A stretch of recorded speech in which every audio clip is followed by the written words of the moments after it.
Hello and welcome to another edition of Currently in Quincy. I'm Joe Catalano. On today's program, we will get an update from Kentia Torres of the Social Security Administration. First, though, we check out weather and news for you. Currently in Quincy, 27 degrees with clouds. We'll see some sunny breaks later today. It won't warm up much, though. Not a lot of melting going on today. Temperatures staying below freezing, right around 30 for a high. And look at tonight's.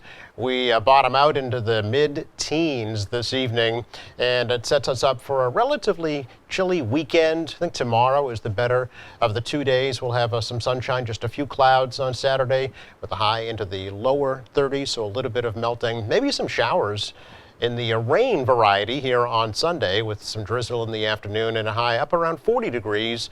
Still showery around on Monday and a little milder with a high 40 or so. But again, right now in Quincy, cloudy and 27 degrees. In the news today, healthcare workers at South Shore Hospital in Weymouth began receiving their COVID-19 vaccinations earlier this week. The hospital received 1,950 doses of Pfizer's vaccine. The director of infectious diseases, Dr. Todd Ellerin, called it a historic day and said that although it will take time, the vaccines are the beginning of the end for COVID-19. Ellerin said everyone who receives a vaccine will be monitored for any serious side effects. Health officials say the vaccine has been shown to be over 90% effective at preventing COVID-19. The Quincy City Council has agreed to sell the remaining 2 parcels of city-owned land at the former Hancock parking lot in Quincy Center. Council voted 8-1 this week in favor of selling those properties to LBC Developers of Boston for $4.8 million. LBC has proposed 2 apartment buildings with 350 units and some ground-level retail and commercial space. The project still needs planning board approval. City Council President Nina Liang supported the sale, but she cautioned LBC to treat the tenants who will be displaced by the new development fairly. A long-standing concern, right? We need to make sure that it's redeveloped for those who have been here through those tough times, who were committed to staying here through those tough times, who were committed to being here and investing their businesses and their money and their livelihoods, and banking on, frankly, just being here in a city that they care about and that they had the vision for, right? And it is really important that we carry on in respect of all things, respect that commitment. And so, again, I appreciate that. Moving forward, it's a private conversation between 2 private business owners, right? LBC and these private business owners. But I hope you can see from here tonight as well, you have, a body of 9 advocates for those who have been in this city, residents and business owners alike, who have stuck it out. And frankly, will make sure that they get a fair, a fair agreement. The councilor at large, Ann Mahoney, voted against the proposal, citing concern for those small businesses that will be displaced. Interfaith Social Services of Quincy says it raised $370,000 during its first ever virtual Feed the Hungry Gala celebration. The signature fundraiser for the organization was forced to go virtual this year due to the pandemic. However, Executive Director Rick Doan says it greatly exceeded their expectations due to a $100,000 donation from the Flatley Company. Typically close to 500 people gather at the Granite Links Ballroom in Quincy for the event. At this year's gala, participants were still treated to games, raffles, prizes, and an auction. The funds will go to stock Interfaith's food pantry shelves and provide mental health counseling services and homelessness prevention programs. Well, there are 11 new officers joining the ranks of the Quincy Police Department. Those new officers graduated from the Transit Academy in November and are now in field training. 10 of them have college degrees, 5 are veterans, 3 are from law enforcement families, 2 worked for the Norfolk County Sheriff's Office, 1 attended school in Germany as a child, and 1 was nominated for the Gatorade Player of the Year. Quincy Police Department recently presenting a check for over $15,000 to Cops for Kids with Cancer that was raised during the annual No Shave November event. Every November, Chief Paul Keenan allows his officers to grow beards to raise money for the group. Members of the department presented a check to Cops for Kids with Cancer and its president, Helena Rafferty, recently. Well, the process of developing a municipal internet service in Quincy is moving forward. This past week, a consultant presented initial plans to the City Council to create a city-provided broadband service to offer competition in the market. Ward 3 City Councilor Ian Kane has been working with the administration on the plan. He says the goal is to provide affordable and reliable internet in the future. Analysis for feasibility for this project going forward. There are many reasons that we look to this project for its potential benefits, and some of those include economic development. Obviously, we're moving forward as a city with real estate development, and having a reliable and more proper broadband network to support businesses and residents in the city is very attractive for economic development. Also providing access to those that might not currently have access to quality or less costly internet. Now that everybody is working from home, or at least most people are working from home, there are a lot of students who are being educated from home. It has never been more necessary to have reliable and affordable internet for residents of the city of Quincy and for people in there every day. Now, the consultant said that at least 60% of the city would have to participate in order for a municipal broadband service to be feasible. A series of public meetings about the plan will be held next year. 2 men from Brighton are charged with having a loaded gun in their car in Quincy on Wednesday night. 21-year-old Daquan Miller and 18-year-old Gabriel Petit were arrested after a motor vehicle stop for speeding on the Southern Artery near Greenleaf Street at about 8 p.m. Officers then found a loaded .38 caliber Smith & Wesson handgun and some ammunition in the car. In addition to firearms violations, Miller also faces multiple motor vehicle violations, including driving an unregistered, uninsured car without a valid license. Homeless veterans here in Quincy will be given a new winter coat thanks to a recent collaboration between the Quincy Police, the Quincy Veterans Services, and Father Bill's and Mainspring homeless shelters of Quincy and Brockton. Officers recently collected a dozen coats along with some hand sanitizer, masks, snacks, and other donations from the New England Patriots Foundation. The Home Depot, Massachusetts Chiefs of Police Association Foundation, and Ocean State Job Lot also donated to that program. A veteran from the Army and Marine Corps were also on hand to accept those donations. Coming up, we will chat with Kentia Torres of the Social Security Administration next. Hey, Massachusetts, what do you want to get back to? Giving hugs, seeing my friends. Taking my wife dancing. I want to get back to taking my kids on play dates. I want to get back to Fenway. I want to get back to partying. We've worked hard, but we're not there yet. So we still need to wear a mask that covers your nose and mouth. Keep our distance, at least 6 feet apart. And get tested. It's free and available. We can get back masks. Learn how at mass.gov/getback. I believe that anybody can turn their life around. They just gotta wanna, and they gotta have some belief.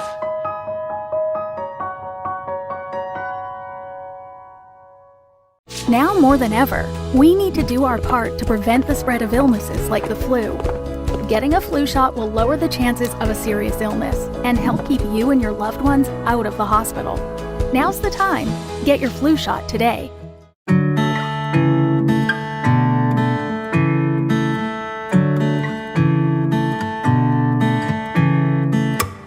Hello, I'm Sandra Harris, President of AARP Massachusetts.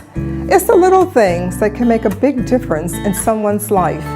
Giving someone a genuine compliment, making a surprise phone call to a loved one, helping an isolated neighbor get groceries. During the pandemic and beyond, it's important that we come together as a community to care for one another and to connect in these small but powerful ways. Visit aarp.org/reachoutma for ideas on how you can brighten someone's day.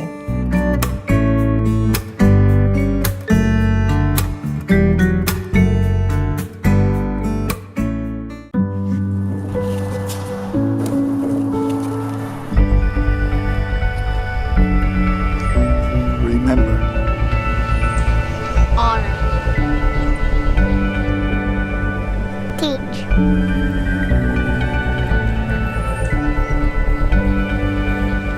Join us on Saturday, December 19th for National Wreaths Across America Day. To find a location in your community, go to wreathsacrossamerica.org. Kentia Torres is joining us from Social Security Administration, the Metropolitan Public Affairs Specialist, to give us a little update on how Social Security is coping during these challenging times and certainly how you can access their services. So, Kentia, first of all, very nice to meet you.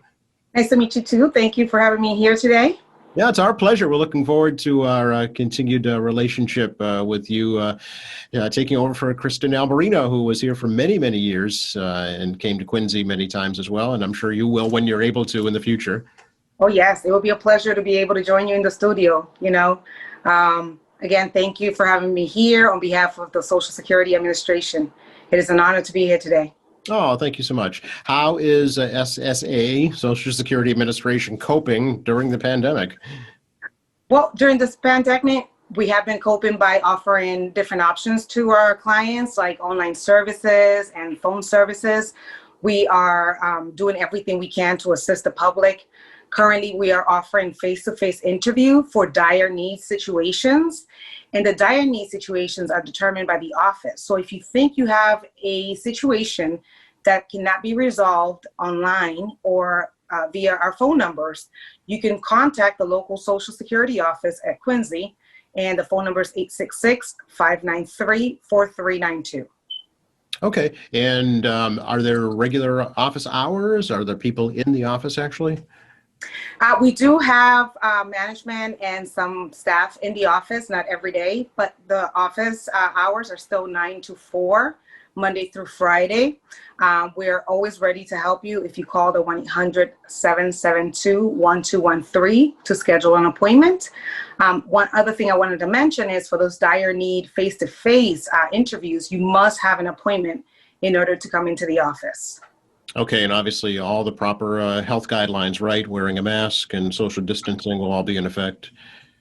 Absolutely. We're always cleaning, making sure everyone has a mask. If you don't have a mask, one will be provided for you. And there is social distancing. We take all the measures to make sure that we're safe. What kind of issues or problems are you seeing folks having during this challenging time with Social Security? And what are some of their big questions or concerns? Well, they want to know when are we going to open, and as of today, we don't have a date. So we continue to offer services the best that we can. A lot of people are wondering what they need to get a social replacement card replaced. And so there's an option online on socialsecurity.gov where you could actually replace your Social Security card. It cannot be a brand new card, but for those brand new cards, we could always schedule an appointment. So call the 1-800-772-1213. The other question that we often get is income letters or benefit letters. We have a new Social Security income letter, which you can obtain by creating a My Social Security account, which is free and secure. You can also call the 1-800 number and one can be mailed to you, or you could log online and print one out so that you could submit it to the agency that's requesting that. So those are the two biggest challenges that I notice now. The last one is hearings. Before the pandemic, we were able to hold face-to-face hearings, but currently we're able to do phone. And starting this month, we have been sending letters to our claimants, letting them know of the new option to actually have a video hearing using the new Microsoft Teams option. So don't be surprised if you're waiting for a hearing and you receive a letter to provide you that option. And all you need in order to participate in that is a camera-enabled smartphone, a tablet, or laptop with internet access. And you and your representative or payee will receive a letter explaining the same information. Oh, okay. What would a hearing be needed for? What are some of the typical reasons for a Social Security hearing? Great question.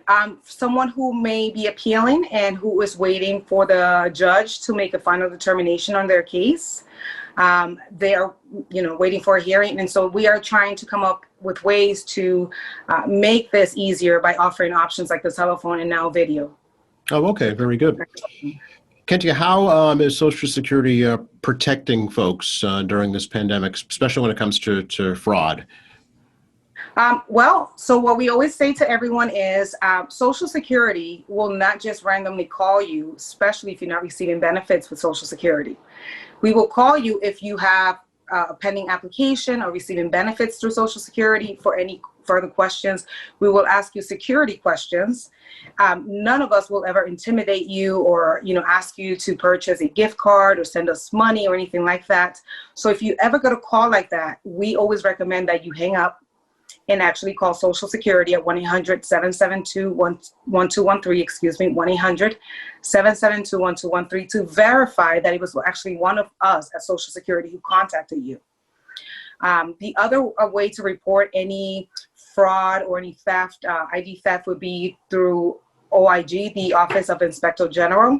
You could always visit our website, socialsecurity.gov, or OIG.ssa.gov to submit a report if you suspect that someone may be calling you or using your Social Security number. But again, we never will call you to intimidate you, to say that your Social Security number is blocked. There is no such thing. That does not exist at Social Security, especially if you're not receiving benefits. Okay, as you're well aware here in Massachusetts, one of the biggest problems has been unemployment fraud, and people filing claims using other people's Social Security numbers. Is that something that folks should report to Social Security if it happens to them? Absolutely. If you suspect that someone is either working or using your Social Security number in any way that you did not authorize, call us at Social Security or go to the Office of Inspector General's website to report that information. The other suggestion is to open a My Social Security account, which is a safe and secure way to conduct business with us. And also, it would allow you, by creating a Social Security account, to check your earnings record every year to ensure that everything is correct. You will be able to go into the message center and obtain all the notices that we have sent to you. And that will be an easy way for you to contact us and also conduct business with us within seconds. Change your address, phone number. A lot of great information. Apply for a Social Security card replacement. So you will have a lot of options, and you will be safeguarding your information by actually putting a password to your account. So we always suggest that as well. Yeah, doing that before a fraudster can do it for you, right? Yes, absolutely. It's free. So I invite you and I encourage you to go in today on socialsecurity.gov and create your account to put a password and also obtain your information, especially during this time of this pandemic where we honestly do not know how long it will be before we could open the offices. Right, exactly, yeah. So we can talk a little bit about 2021 and what benefits might look like for the new year. 2021, we do have an increase. Yay. I know a lot of people were wondering. And it's a 1.3% increase. And you will see as a beneficiary, those benefits reflected on your Social Security and or Social Security supplemental income, SSI. You will be receiving notices. If you haven't yet, we started sending notices in November. There will be more notices sent. But if you want to have an advantage, you could, if you have a Social Security account, if you go to the message center, you should be able to obtain your online notice there. So that's an option. And if you don't have an account and create one, you should be able to see your notice there as well. This number, I oftentimes, when I was in the office, people would ask me, well, who came up with that number? And I always let them know it's not Social Security who determines the number that we will receive or the cost of living adjustment, or COLA. It is the Department of Labor Customer Price Index that determines what number it will be. So if inflation is high, then that number, the increase will be high. So we have this COLA to offset that increase in living expenses to our beneficiaries. The other news that we have is the Medicare-based Part B premium. It is going to be $148.50, which is $3 more. $3.90 more than 2020. And those change every year. And again, it's not Social Security who determines that number, but that will be the new base amount, $148.50. Okay, and typically I know that the increase in the cost of living is just enough to cover the increase in Medicare Part B. Is that the case again? Well, yes. Those people who are receiving the increase will be able to pay for the increase. Anyone who is not receiving is not receiving enough Social Security benefits to cover the Part B, there is such a thing called there's a hold against that, which if you apply for it, Social Security will not decrease your Social Security amount. So in other words, if your check is lower than the Part B premium amount, we will not completely withhold your entire check. We will work with you so that your check is protected and they will not increase your Part B amount. So make sure that if you feel that you fall under that you contact Social Security. Okay, so a 1.3% increase, what does that typically translate to in dollars, Kentia? I would say it's about $3 increase per month. It may not seem like a lot, but again, it is an increase. Some years we do not even receive an increase. So anything we can receive is a great, a positive, a blessing, if you will. Yeah. Especially during these hard times. Yeah, it's not a negative, right? Absolutely not. Yeah.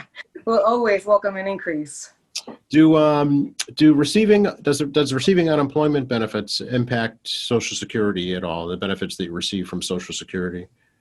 Wonderful question. So if you receive Social Security, disability, or retirement from your earnings, it will not affect your Social Security benefit. If you are receiving a supplement, which is the SSI, then it will decrease your SSI because SSI is a needs-based programming, so we have to count any income and resources.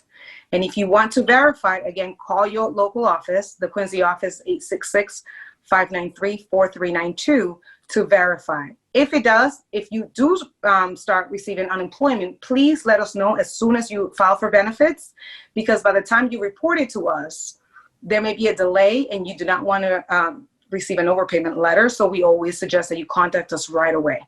Okay, that's a great piece of advice because you will have to pay that back, right? Absolutely. Yes, we will, do a payment plan, but it's always best to avoid an overpayment altogether by contacting us right away. Sure. Are Social Security benefits taxable? They can be taxable. It depends on how much Social Security you're receiving. But generally speaking, people who are taxed for their Social Security is because they have other sources of income, such as unemployment, or they're still working, or they have rental income, any other income. That's when I really see Social Security be taxed. But to verify, you could always contact the IRS or contact your a tax professional just to verify, to make sure that you don't have to withhold any taxes. We do have that option if you need to. It's called voluntary tax withholding, and you can find that form on socialsecurity.gov, complete it and submit it to Social Security. You could fax it to us, and the Quincy's fax number is 833-926-1842. Again, 833-926-1842. Okay. And we will process that request. Yeah, good to know. That's a great piece of advice for sure. A lot of folks are worried about the future of Social Security, Kentia, especially with all the discussion about the potential withholding of payroll taxes. Do you hear anything in your world about that?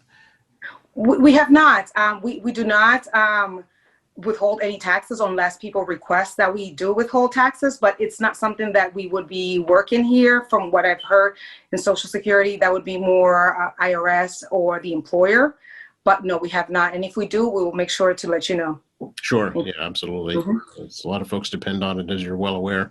And it's been around for 80 years now, something like that? Yes, absolutely. We've been here, to make sure that we continue to provide the best service to the public, especially during these hard times.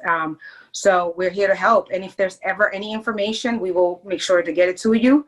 Another way to stay connected with Social Security is through our blog.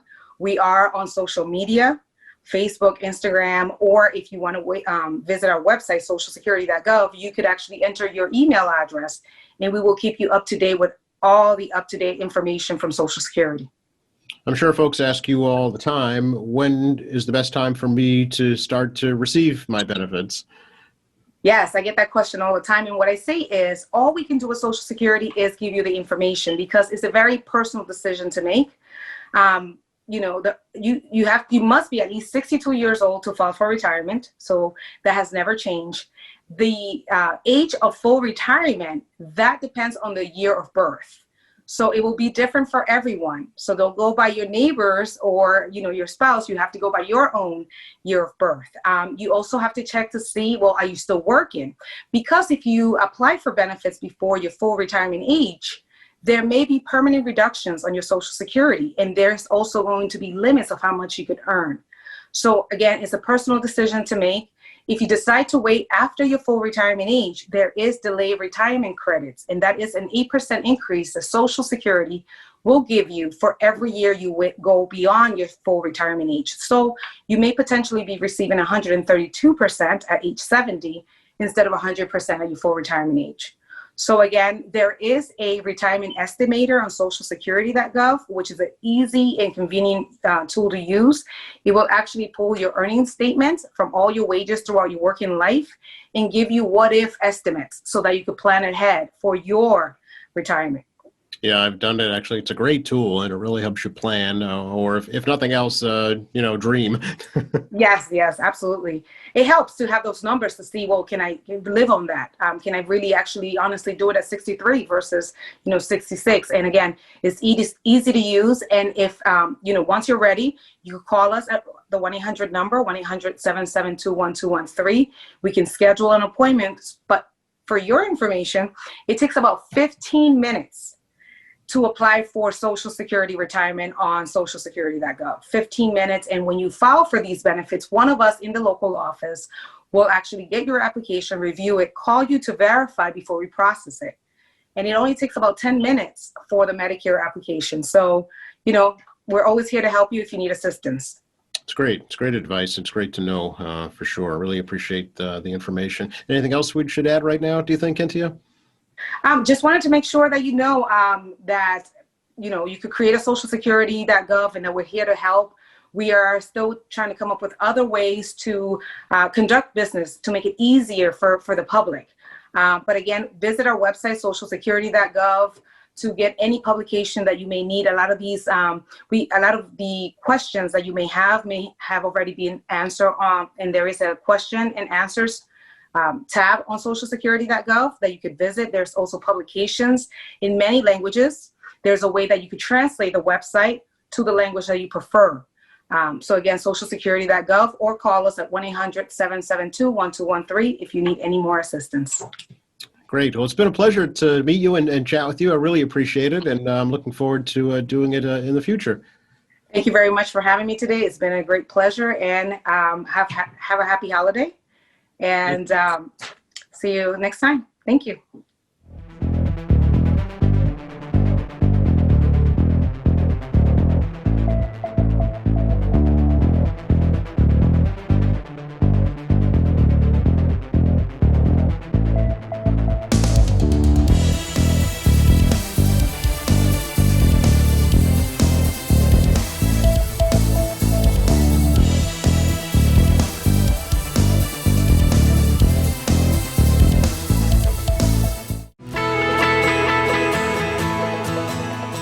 Checking the forecast for you once again for the rest of the day today. Some peaks of sunshine later this afternoon. Not a lot of melting, though, as temperatures staying right around 30 degrees. Frigid night coming up tonight into the mid-teens, with the wind chills even colder than that. Kind of a split weekend, definitely Saturday, your better of the 2 days with sun, just a few clouds, a little warmer in the lower 30s. Warmer still on Sunday, but it comes with some rain showers, high around 40, and about the same thing for Monday, off and on showers, a high of 40 degrees. Thanks again going out to Kentia Torres for joining us today from Social Security. Thank you to our crew. Thank you for watching. And a reminder to participate in the Quincy COVID Memories Project by sharing your experiences of life in Quincy during the pandemic. Upload your submissions at quincyculturalmemory.com, or you can send them to the Thomas Crane Library. Attention, local history at 40 Washington Street, Quincy 02169. And do visit our website, please, at qatv.org. You'll find our latest programs, news and information, video on demand, live streaming, fall and classic sports, Christmas parades of years past, and much more. For all of us here at Quincy Access Television, I'm Joe Catalano. Please stay safe.